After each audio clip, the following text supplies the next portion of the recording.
Johnny Waslin makes the long climb to the top of the ladder. All set. Feature event of the day. Away and they're racing, and from the inside, No White Flag got away beautifully. Landed in front now, and he's going to lead for Brown comfortably from Savage One. Up there as well is Dig Deep settling from Blinder, and behind them next of all Taxigano. Now getting right back on the inside is the well-fancied Ginger Flyer. Going around them deeper out now is Tell 'em We're Coming. Second last is the Spruker, and back at the tail end of the field is Stafford's Lad. Settling down though, and this big dapple grey leads them. No White Flag spins into the far corner at the 900, a length and a half. Savage One over on the inside, travelling third. Dig Deep, almost 2 lengths. Blinder being covered up by Tell 'em We're Coming. Then Ginger Flyer back behind those. 3/4 Taxigano. The Spruker is back there, second from last, and a clear last coming to the turn. The stayer Stafford's Lad, and Brown's got a good hold of this dapple grey galloper. No White Flag, and he comes to the 450 in front of half to 3/4. Savage One trying to put the pressure on. Then 2 lengths behind them came Dig Deep around heels. Ginger Flyer commencing its run. No White Flag down to the 250. Savage One got on equal terms though. Savage One, No White Flag, a length and a half away. Ginger Flyer, No White Flag comes back. Savage One comes again, and so does Ginger Flyer. I reckon Ginger Flyer might have got them, sized them up, put them away. Races clear, Ginger Flyer. Ginger Flyer a double for Watson, beat Savage One, No White Flag. Dig Deep fourth. Fifth Blinder, a gap the Spruker. Disappointing again. Back there Stafford's Lad. Tell 'em We're Coming. And the last to greet the judge is Taxigano. Ginger Flyer justifies the heavy support to give Holly Watson her second winner for the day. Simon Miller prepared. Gingerbread Man Phil. It's been a big day for the Gingerbread Man stock as well. That's about the third. And Ginger Flyer with Holly Watson beating Savage One, No White Flag, and back there a distant fourth, Dig Deep. So 370 into 260. They've labelled this mare, owned by Vicky Cayley. This is V. Cayley, trained by Simon Miller. And Holly Watson gets it home, and it's win 7 from 24, a double for Holly. 9 second in Savage One. By God Has Spoken from Futurism. Clint Johnston Porter for Adam Durant. No White Flag, the Machino, Miss Rosanna Gelding, Todd Harvey, Jason Brown. 8-9-6-1 here after the running of race number 11. And margins are a length the neck, 125.54, 36.26. So it's a good effort because they have really come from behind off speed this afternoon. Ginger Flyer certainly did that. Stepping up now to a 84 plus, got a little bit of weight benefit. Confident ride though, the speed was on. Savage One ensuring that the pressure was going to be applied to No White Flag, who absorbed it for a good part of the straight. But they were no match for Ginger Flyer, who goes back to back. The last event, the Crown Towers Handicap, race 12 for 50 and 9 is out. I'm Eugene. 1 scratching, 8 to run in the last leg of the quaddie as we head downstairs now. A great start to the new season for Holly Watson.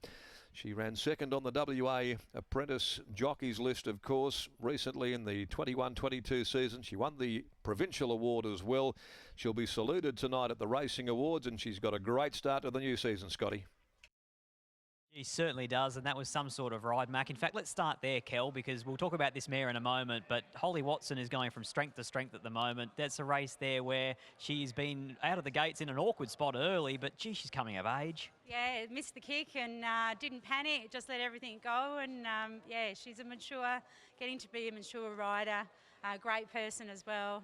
And Simon does well to look after her. You've obviously known her for a long, long time now. Is it that, as you said before, she didn't panic? Is that the difference between 6 months ago and now? Is that one of her biggest growths? Yes, definitely. And being on mares like this helped. But yeah, cool, calm, collected. And it's something she's learnt along the way. Speaking of this mare, she is going to a new level now today, probably the toughest race she's ever seen, and she's now all of a sudden changing up a race pattern. She's happy enough to sit back in the field. Yeah, she can sit, like I said last start, she can sit anywhere, really. Anything happens. She's worth a crack at the good races anyway, a couple of good mares races. What were you thinking out of the gates when she ended up back where she did? I don't know what happened because sometimes she's a bit bad in the barriers, but yeah, all worked out well. She's off 7 days. She's dropping back to 1400. She ran through the line at a mile. She's versatile. She's tough. She's everything you look for in a racehorse. She is. So I'd say she'll probably have a little spell now and then come back for the mares races. Congratulations, well done. Thanks, Scott. There's Kelly Kinnemont representing Simon Miller's yard there, back in the winner's circle here with Ginger Flyer. She was here 7 days ago, and she's certainly making the form look good all the way through. The same form through Fanta. Ran second to Fanta.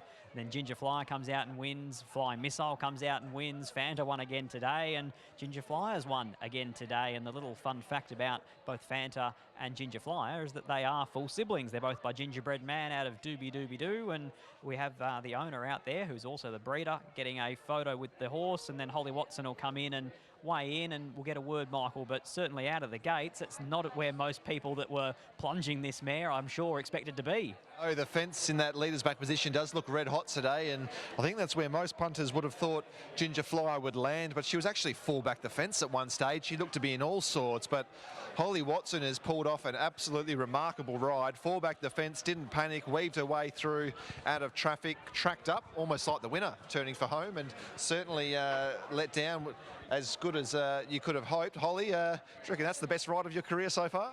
I don't know about that. I just know not to panic on her because she's got that turn of foot. Did you think you'd be in the box seat, or did you envisage being that far back initially? I thought it'd be one off or stay box seat, but no, she keeps doing that rearing out of the gates, but it's working out perfectly. Fall back the fence, having to weave your way through traffic. You said you didn't panic, but did you actually think you'd be able to win the race approaching the home turn still? Yeah, I had a lot of confidence in her when we were obviously travelling up around the corner. I just had to come off at that point and get intact with the leaders, and she finished off really well. $100,000 race, and you've got a really good record on her. She must be becoming one of your favourites quickly. Yeah, she definitely is. I've done all the work on her this prep, and yeah, she's just keeps getting better each prep, and just this prep she's been a bit more relaxed in her work, and I just can't fault her ever.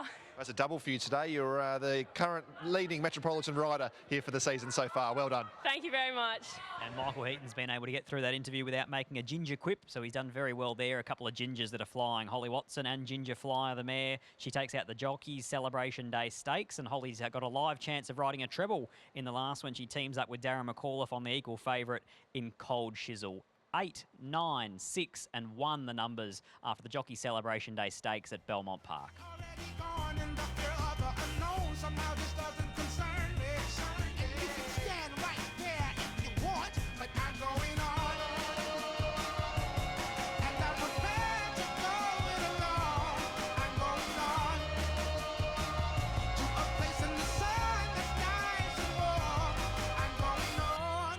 And I'm sure they'll have a place for